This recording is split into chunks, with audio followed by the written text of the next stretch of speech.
വിവാഹപ്പന്തൽ ഉയരേണ്ട വീട്ടിലെത്തുക ചേതനയേറ്റ ശരീരം. സൗദി അറേബ്യയിലെ വിനോദസഞ്ചാര കേന്ദ്രമായ അൽ ഉലയിൽ വാഹനങ്ങൾ കൂട്ടിയിടിച്ച് നഴ്സുമാരായ 2 മലയാളികളടക്കം 5 പേർ മരണമടഞ്ഞു. വയനാട് അമ്പലവയൽ സ്വദേശി ഇളയടത്ത് മഠത്തിൽ അഖിൽ അലക്സ് 27 വയസ്സ്, നടവയൽ നെയ്ക്കുപ്പ കാരിക്കുന്നേൽ സ്വദേശിനി ടീന 26 വയസ്സ് എന്നിവരാണ് മരിച്ചത്. നടവയൽ സ്വദേശിയായ കരിക്കൂട്ടത്തിൽ ബിജു നിസി ജോസഫ് ദമ്പതികളുടെ മകളാണ് ടീന. ഇവരുടെ വിവാഹം ജൂൺ 16 നടക്കാനിരിക്കവെയായിരുന്നു മരണം. വിനോദസഞ്ചാര കേന്ദ്രമായ അൽ ഉല സന്ദർശിച്ച് മടങ്ങുന്നതിനിടെ 150 കിലോമീറ്റർ അകലെ വെച്ചായിരുന്നു അപകടം. മരിച്ച ബാക്കി 3 പേർ സൗദി പൗരന്മാരാണെന്നാണ് പ്രാഥമിക വിവരം. ബുധനാഴ്ച വൈകിട്ടായിരുന്നു അപകടം സംഭവിച്ചത്.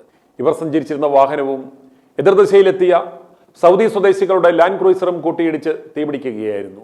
മൃതദേഹങ്ങൾ തിരിച്ചറിയുവാൻ കഴിയാത്ത വിധം കത്തിക്കരിഞ്ഞ നിലയിലാണെന്നാണ് വിവരം. മദീനയിലെ കാർഡിയാക് സെന്ററിൽ നഴ്സായ ടീന വിവാഹത്തിനായി നാട്ടിലേക്ക് പോകാനിരിക്കവെയാണ് അപകടമുണ്ടായത്. പ്രസ്തുതവരനായ അഖിൽ ലണ്ടനിൽ നിന്ന് സൗദിയിലെത്തിയതായിരുന്നു. അവിടെ നിന്നും ഒരുമിച്ച് നാട്ടിലെത്തി വിവാഹിതരാകാനിരിക്കവെയായിരുന്നു ദുരന്തം ഇവരെ തേടിയെത്തിയത്. മൃതദേഹങ്ങൾ അൽ ഉലയിലെ മുഹസിൻ ആശുപത്രിയിൽ സൂക്ഷിച്ചിരിക്കുകയാണ്. സംഭവത്തിൽ പോലീസ് കേസെടുത്ത് അന്വേഷണം ആരംഭിച്ചു.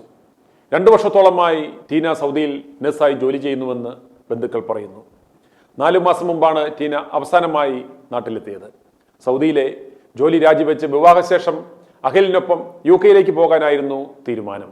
സൗദിയിൽ അവധി ദിവസങ്ങളായതിനാൽ നടപടികൾ പൂർത്തിയാക്കി മൃതദേഹം നാട്ടിലെത്തിക്കുവാൻ 2-3 ദിവസം എടുക്കുമെന്നാണ് വിവരമെന്നും ബന്ധുക്കൾ പറയുന്നു.